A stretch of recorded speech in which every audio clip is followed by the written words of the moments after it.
একটা প্রশ্ন করি আপনাদেরকে, শেষ কবে আপনি নিজেকে নিয়ে ৫ মিনিট চুপচাপ বসেছিলেন? মনে পড়ছে না তো, তাই না? কারণ মা হওয়ার পর সবাই আপনাকে বলে, "বাচ্চার খেয়াল রাখো।" কিন্তু কে বলে, "মা, তুমি কি খেয়াল রেখেছো নিজের?" আজকের ভিডিওতে আমি আপনাকে বলবো, কিভাবে মা হয়েও আপনি নিজের জন্য সময় বের করবেন। কারণ একটা ক্লান্ত মা কখনই সুখী সন্তান গড়ে তুলতে পারে না।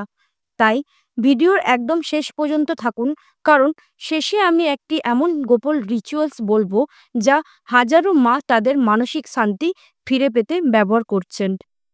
ফার্স্ট পয়েন্ট, সমস্যা স্বীকার করা। মা হওয়ার পর বেশিরভাগ নারী একটি অদৃশ্য সমস্যায় ভোগেন, সেলফ নেগলেক্ট সিনড্রোম। বাচ্চা, ঘর, পরিবার সবার জন্য সময় আছে, শুধু নিজের জন্যই নেই। আজ চুলটা আঁচড়াই, কাল থেকে সময় পেলে খাই। এভাবেই দিন কেটে যায়, আর ধীরে ধীরে ক্লান্তি জমে যায় মনে ও শরীরে। আর ভয়ঙ্কর সত্য হলো, নিজেকে যত্ন না করলে পোস্টপার্টাম ডিপ্রেশন বাড়ে, রোগ প্রতিরোধ ক্ষমতা কমে, সম্পর্কের মধ্যেও দূরত্ব আসে। একবার কি মনে হয়েছে কলার খসার মতন আপনি বাসার চারিদিকে পড়ে থাকেন আর কেউ আপনাকে খেয়ালই করে না? এটি মজার হলেও কিন্তু সত্য। এখন বুঝেছি সমস্যাটা আছে, চলুন দেখি সমাধান কিভাবে বের করব। Second point, me time. আসলে এটা কি? সময় চাই না, অনুমতি চাই। অনেক মা ভাবে মি টাইম মানে ২ ঘন্টা স্পা, কফি বা মুভি দেখা। না, মি টাইম হচ্ছে নিজের সাথে ১৫ মিনিটের শান্তি।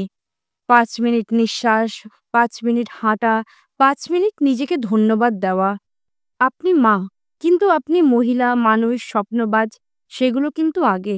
আপনি যদি ভেঙে যান, আপনার সন্তান কোথায় আশ্রয় পাবে, তাই না? মানসিক অনুমতি তো পেলে, এবার বাস্তবিক সময় বের করা শিখি। থার্ড পয়েন্ট, সময় চুরি করার কৌশল। সকালে ১০ মিনিট, বাচ্চা ওঠার আগে ১০ মিনিট নীরবে বসে শ্বাস নিন। কেউ ব্যাঘাত করবে না। কাজের মাঝে বিরতি, যেমন রান্না দমে গেলে হোয়াটসঅ্যাপ না, চোখ বন্ধ করে নিজেকে অনুভব করুন। ডিজিটাল ডিটক্স হাওয়ার, যেটা হলো ৩০ মিনিট আপনি স্ক্রল করেন, সেটা নিজের জন্যই রাখুন। মনে আছে যেদিন ফোন ফেলে দিয়ে ১ ঘন্টা বসেছিলেন? তখনও পৃথিবী চলেছিল। হ্যাঁ, বন্ধ কিন্তু তখনও হয়নি।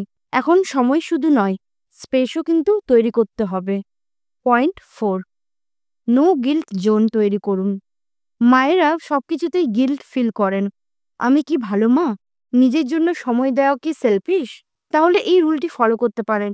নিজের জন্য সময় নেওয়া মানে সেলফিশ নয়, সেলফ রেসপেক্ট। পরিবারের সামনে বলুন, এটা আমার কোয়াইট টাইম। আমি ১০ মিনিটের জন্য কারো মা নই, আমি শুধু আমি। একটা খালি গ্লাস থেকে জল ঢালা যায় না, সবাই বোঝো। এখন আসি সবচেয়ে গুরুত্বপূর্ণ অংশে, মানসিক শক্তি ফিরিয়ে আনার রিচুয়াল। পয়েন্ট 5, গোপন রিসেন্টারিং রিচুয়াল। এটি এমন একটি রিচুয়াল যা হাজারো মা ব্যবহার করেছেন শান্তি ফিরে পেতে। পকেট রিচুয়াল, যেটা হচ্ছে গিয়ে ডেইলি ফলো করতে পারেন। চোখ বন্ধ, হাত বুকে নিজেকে বলুন, আমি যথেষ্ট, আমি চেষ্টা করছি, আমি ভালোবাসার যোগ্য।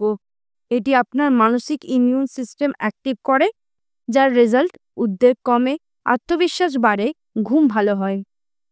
আপনি যদি জানতে চান কিভাবে এই রিচুয়ালকে পরিবার ও দৈনন্দিন রুটিনে স্থায়ী অভ্যাস করবেন, তাহলে পরের ভিডিওতে আমি হ্যাপি মাম্মি ব্লুপ্রিন্ট প্রকাশ করব। মিস না করতে সাবস্ক্রাইব করতে একদমই ভুলবেন না।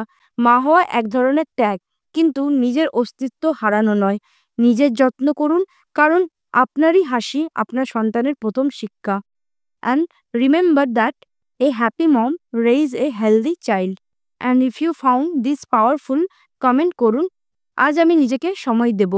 ধন্যবাদ।